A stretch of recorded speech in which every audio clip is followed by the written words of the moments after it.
Orang kan banyak itu di masyarakat Islam Nusantara ini kendurian, selamatan, doa untuk almarhum, almarhumah yang sudah wafat. Itu bid'ah. Nggak boleh doa orang yang hidup kepada yang mati nggak sampai. Masya Allah, doa nggak sampai itu gimana?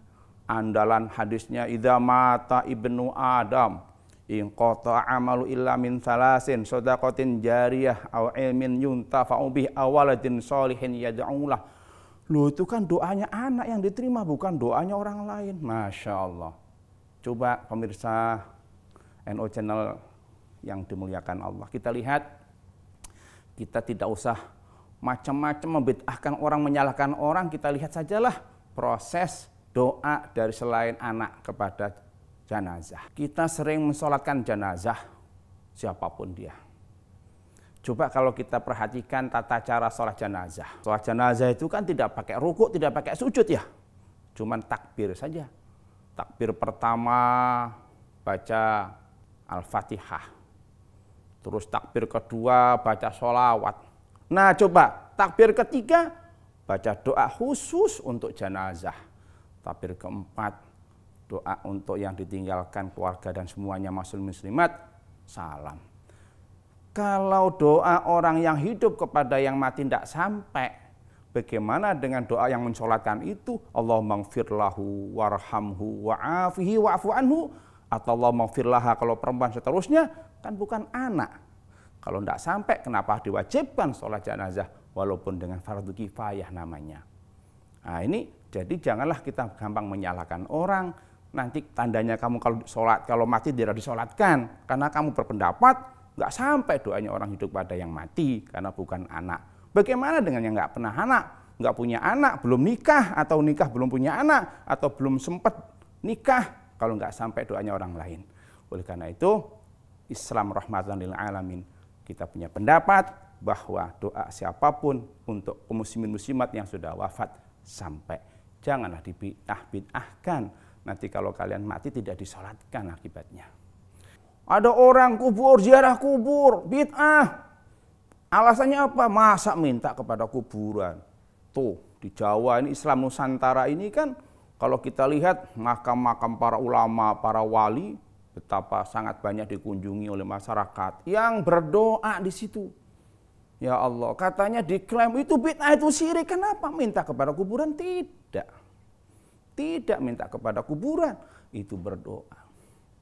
Apa ada dalil Qur'annya tawasul seperti ini? Loh, ada. Ayo sama-sama kita perhatikan dalam surah Maryam, cerita Nabi Zakaria. Nabi Zakaria itu seorang nabi, seorang rasul. Pasti di zamannya orang yang paling soleh, paling hebat. Tetapi apa yang terjadi? Allah uji beliau. Dalam rumah tangganya itu tidak segera punya momongan, tidak segera punya anak. Pada saat yang sama Maryam, siapalah Maryam? Orang perempuan biasa, perawan lagi, masih jomblo. Tapi apa yang dilihat oleh Nabi Zakaria? Pada saat beliau masuk ke mihrabnya Siti Maryam, ditemui oleh Nabi Zakaria berbagai makanan minuman. Anna laki hadza, dapat kau dari mana ini wahai Maryam? Kata Maryam, dari Allah. Ya kalau begitu saya boleh minta izin ya, berdoa kepada Allah di mihrabmu yang biasa kamu untuk berdoa, agar doaku pun Allah segera kabul, aku kepingin punya anak. Kurang lebih begitu dialognya. Nah, begitu Nabi Zakaria diizinkan oleh Maryam berdoa di mihrabnya yang biasa doa untuk Maryam di situ, baru Allah kabul. Jadi kalau kita yang selama ini umpamanya doanya nggak cepat terkabul oleh Allah, ada yang salah dari diri kita. Ayo datang aja ke tempat ulama, datang saja ke tempat kiai, berdoa di situ. Ya Allah, doaku kabulkan sebagaimana kau mengkabulkan doanya ulama ini. Maka banyak makam para ulama didatangi oleh masyarakat dalam rangka ingin doanya dikabul sebagaimana Allah mengabulkan doanya ulama itu. Syirik? Ya tidak, kan tidak minta kepada kuburan, mintanya kepada Allah. Nah, ini bid'ah. Bid'ah. Rasulullah Shallallahu Alaihi Wasallam pernah bersabda, "Kuntu nahaitukum an ziyaratil kubur, fazuruha." aku memang pernah melarang kalian untuk ziarah kubur. Karena waktu itu Rasulullah masih tahu, Rasulullah tahu kualitas keimanan para sahabat yang baru masuk Islam.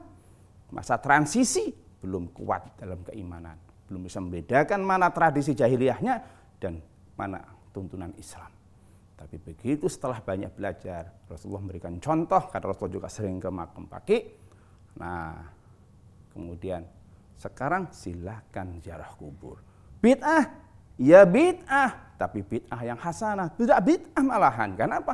Rasulullah sendiri mencontohkan orang itu ziarah kubur.